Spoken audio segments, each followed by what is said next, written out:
So what do you need to know about riding out of the saddle? Well, how about when to get into the saddle and when to get out of the saddle, plus a really effective technique when you are out of the saddle.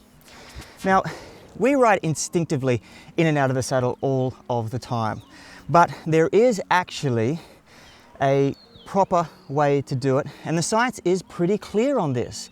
So even if you are an older athlete, you have knee problems, or you naturally want to sit in the saddle more than you want to get out, it is worth the effort sometimes. And that's what we're going to cover today, the science and strategy behind the 3 biggest mistakes people make when it comes to sitting in or out of the saddle.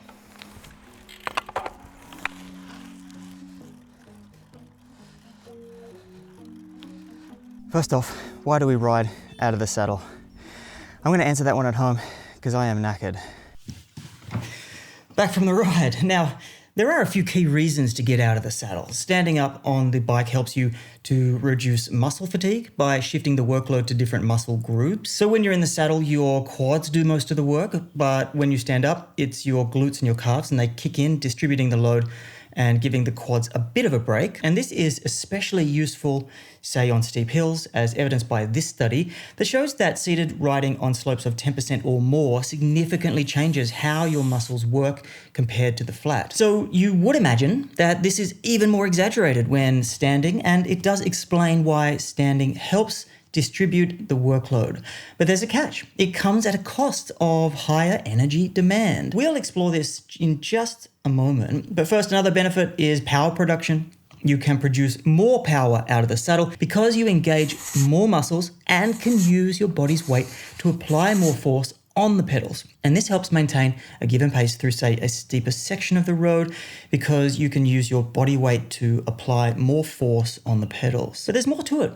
When you're in the standing position, there's a mechanical deformation of the frame and tires, so you have to increase your power if you want to be at the same speed. But like I said, it does come at a cost, and standing comes with a slight increase in energy cost of about 4.3% more power is needed to maintain the same speed. In other words, for a given speed, it takes a bit more power to climb out of the saddle than while seated. From a biomechanics standpoint, standing up on the pedals shifts your center of mass upwards and forwards, and this allows your upper body and trunk muscles to take on more work, stabilizing as we sway our bike from side to side. Now, I'll admit there's really nothing revolutionary, but it is nice to investigate knowing that the science backs up most of what we already know though.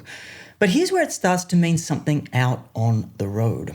And this is where we'll cover the 3 mistakes that waste energy and effort. The first mistake is crucial to get right because the evidence is clear for both seated and standing, and it centers around how hard you're riding, and it's something I'm calling the intensity transition point, or in other words, the number used as a point when you should transition from seated to standing. Mistake number 1 is not knowing the best intensity to stand. And depending on how you measure your intensity, either with power, heart rate, or RPE, here are the transition points for each.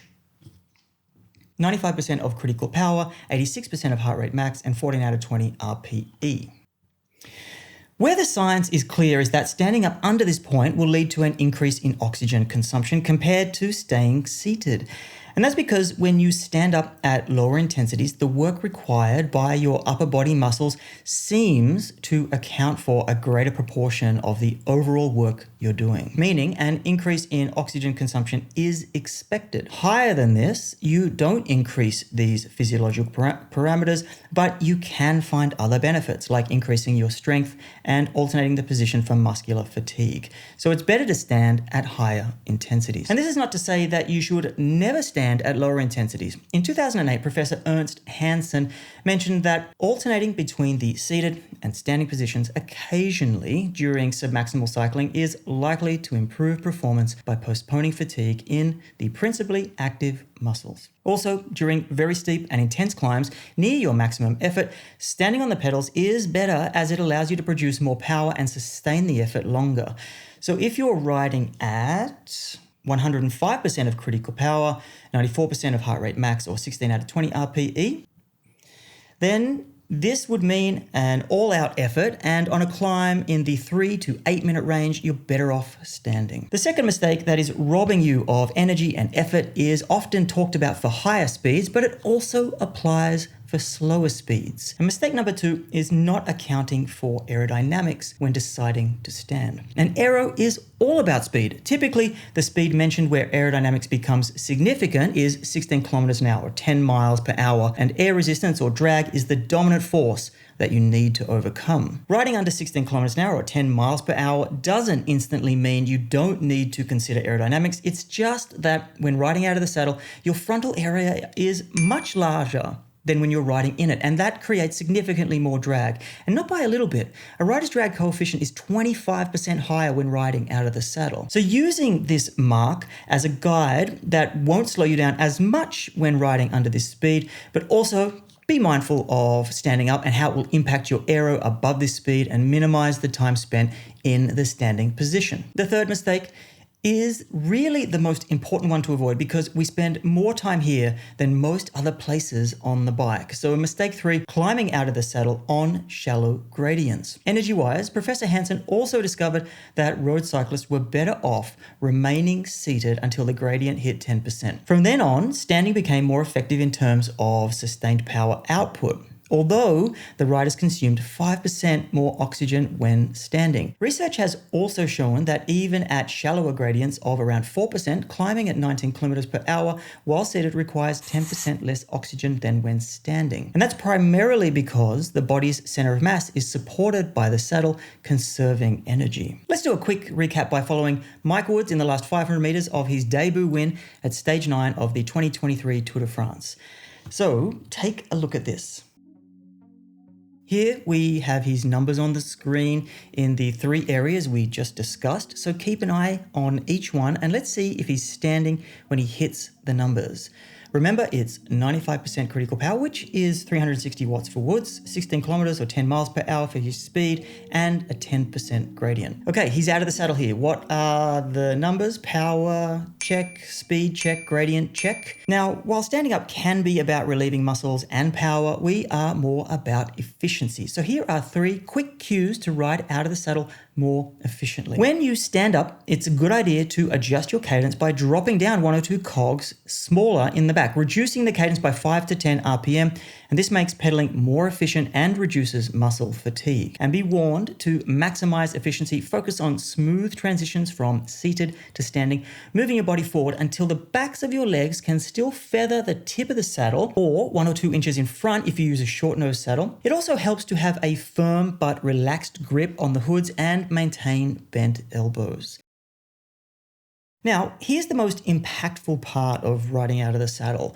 Avoid excessive swaying and bike movement by working at the pelvis and wrists only. If you sway the bike to the left or right using your arms and your upper body, you increase the loss and increase the cost. Most people get this part all wrong and will tell you to engage your core, but that's like telling someone sitting in a chair to tense their core muscles when it's just your sit bones and your arms that are doing most of the work. Instead, focus on putting your power through the pelvis and working your upper body movement through the wrists. And I'll tell you that you don't need to train your core, because while core exercises are somewhat beneficial, a recent study showed that conventional strength training is more effective in boosting cycling performance than core exercises alone. So if you're short on time, stick with the compound exercises at the gym. Finally, how long should you ride out of the saddle for? The duration of riding out of the saddle varies from person to person, just as your standing pedaling technique will be wildly different to any other cyclist, which is why I don't have any specific recommendations for pedaling techniques, sorry, and the same for cadence, sorry, but at a certain point, standing up will feel difficult and you will just want to sit down. Heavier cyclists may only manage 30 seconds before experiencing increased physiological strain, while lighter cyclists can stand for longer periods. One useful way to gauge when to sit down is to ride a straight line when you're standing up. So find a line on the side of the road, and then once you move off that line, your upper body stability and bike control might be getting fatigued and compromised. so it's time to sit down. Ultimately though, there is no magic formula. You can use the guidelines to avoid the mistakes that are wasting your energy and effort, but ultimately you'll have to listen to your body and adjust accordingly. I hate to break it to you though, mastering riding out of the saddle doesn't guarantee that you'll be able to transfer the most power for you to the road. There is a specific technique that once learned will help you maximize where you use your power in the pedal stroke. Surprisingly, many people don't even think about their pedaling technique, which actually has 4 distinct phases. And to learn what these parts are and to understand how to optimize them, watch this video here, because knowing the proper technique will boost your speed and make you faster than ever.